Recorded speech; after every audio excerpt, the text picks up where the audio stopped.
Welcome, food travelers. I'm Micah. And I'm Simon. We are here back in sunny California in San Diego, and in the near distance you can see Balboa Park. Yeah, definitely. I agree, Micah. It's still nice and cold and wintry weather up in the Pacific Northwest. So coming down here and getting all this nice, clear blue sky, it was great. And starting off, we're here in Little Italy. It's a neighborhood in downtown San Diego, and it is known and popular for many of the Italian restaurants.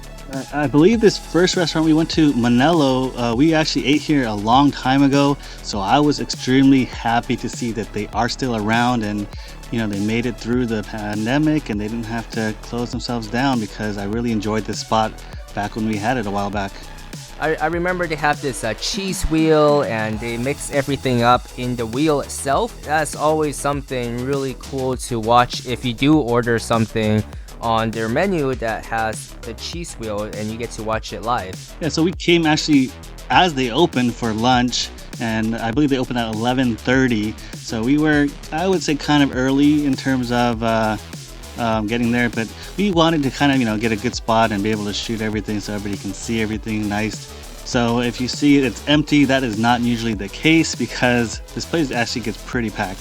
Yeah, especially at nighttime for dinner, they're really busy. So if you do want to come here for dinner, make sure you get your reservation well ahead of time.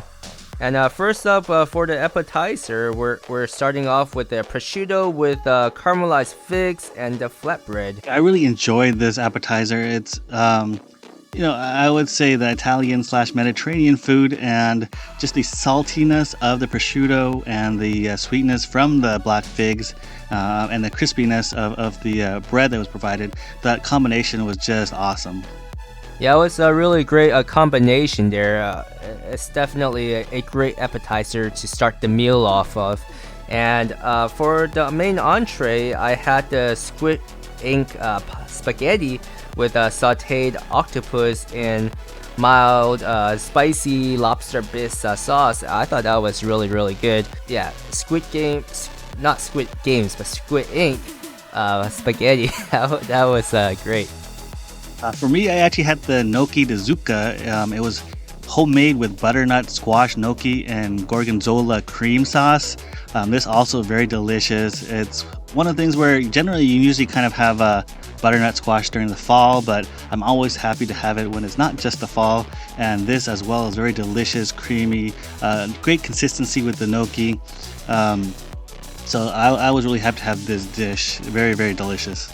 Yeah, and everything does come in really hot plates, and so you do want to watch how big of a bite you're taking. As for taking this video, we were shooting us eating this, and I took a huge bite, and it was burning my mouth. Yeah, but we actually did give Micah some of the gnocchi, so and I actually tasted some of the ink squid as well. I definitely enjoy their food. I think they do a great job with the food that they do make, and I think it's kind of prevalent that you kind of see that everybody else also thinks the same, because I think they're doing pretty great that they're still around after all the issues that we've been going through the last few years. Oh, you're absolutely right, Simon. This restaurant does an amazing job. Everything is really good. I don't think I've had any bad experience eating here throughout all the times that we've been here. So if I'm back in San Diego again, I'll definitely hit this spot up. And I can concur with that, and hopefully in the future, as we make our visits down to San Diego and we come and eat there again, that they continue to be there and be as great as they are. So after lunch, we actually headed down to the waterfront. And if you haven't been to the San Diego waterfront, it's a pretty interesting place. One of the kind of unique features they have is they have the museum down there with a whole bunch of different ships. And as you can see from the video, they have old pirate ships. You can also go to one of the old aircraft carriers. I know there's a fee you got to pay to get in, but if that's something you're really interested in doing and seeing, this is one of the places where you'd want to go to kind of get that experience, to walk through military ships or some of these old pirate ships. Yeah, Simon, the waterfront is a great spot, especially if you've never been to San Diego and you wanted a place to check out and just look around. There's a lot of really great, interesting things to look at with the pirate ship and this U.S. Navy carrier. It's really cool to look at. Yeah, one of the things I was really happy to see was all the tourists and people outside, out and about. So, it just kind of has that normalizing feeling. So that was really good. Yeah, and after checking out all these different ships and the waterfront, we actually went to get some dessert at Extraordinary Desserts. And this was a dessert place I believe we went to a while back as well, and it's one of my favorites. I think their desserts are absolutely delicious. Yeah, Extraordinary Desserts actually has two different locations, and this is actually the a smaller location, and I believe this one only had outdoor seating available at this time of this recording. And the reason we came to this one was because it was smaller and the lines weren't as long. The first one, that one's much larger, and in terms of indoor, there's a huge seating section, and the offerings are much greater into the first store. But it's hard to find parking there, and it gets quite busy there compared to this second location. Yeah, the other location, it actually is way larger than this one. I think one thing nice with the other location is you can watch them make some of these desserts, and they also have like a prepping station and everything. So that one is kind of cool to look at if you got extra time and you want to look at them actually making them. But if you're actually kind of don't have as much time and you just want to get your dessert and start eating and get going, this is definitely a better spot to go to. And I believe this one also had free parking out front too. Yeah, but one of the things you do want to note that is the first location, they actually do offer a larger variety of desserts. Because they have all that extra space, so they actually do make more things where the second location, they kind of have to limit what they can offer to sell, so your selection will be a little bit less. And some of the items that we got here was the strawberry Danish Parisienne. It's a flaky pastry with a vanilla custard center with the fresh fruits in the end. And also the tiramisu, which is a tiramisu slice. And the third item I actually got was the vanilla bean creme brulee. And I thought all three items were really good. It's not overly sweet, and they do use a lot of those floral or flowers in here, and you can see that in the video. Yeah, something that they're really known for is using edible flowers, and in this case I didn't actually eat those flowers. I'm not quite sure if those ones are edible. I think they are, but I don't say I can't say 100% that they are. However, I did get the strawberry Danish Parisienne, and this was just delicious. I really loved it. The creaminess on the inside, the nice flakiness from the puff pastry croissant type dough, and then the delicious powdered sugar on top with the fruit. The combinations are always so great, and for me, I love that it's not that overbearing sweetness, and so it's just, put together just a perfect dessert. Yeah, another thing to note is this location does have a vegan option as well, with like their semi-sweet chocolate cookies and other items that they have. So it is a great place where you could bring your vegan friends if you're with them and you still want to have your own non-vegan desserts. So if you're a fan of desserts, we definitely recommend coming to this place and giving it a try.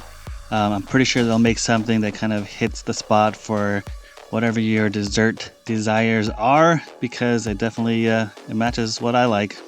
And after getting dessert, we walked around a little bit more and headed back down to Little Italy area to Herb and Wood for dinner. Yeah, this is a new spot for me. It seemed like a pretty hip spot. It was definitely very busy, very loud. As you can see from the video, you'll see there's kind of a whole bunch of people everywhere, and definitely it was a lively place. Yeah, we actually got reservation to this restaurant, and I'm glad that we did, because I can't imagine coming here and not having a reservation, this place is really busy for a weeknight, and I'm surprised to see so many people in the restaurant. I haven't seen that many people in a very long time.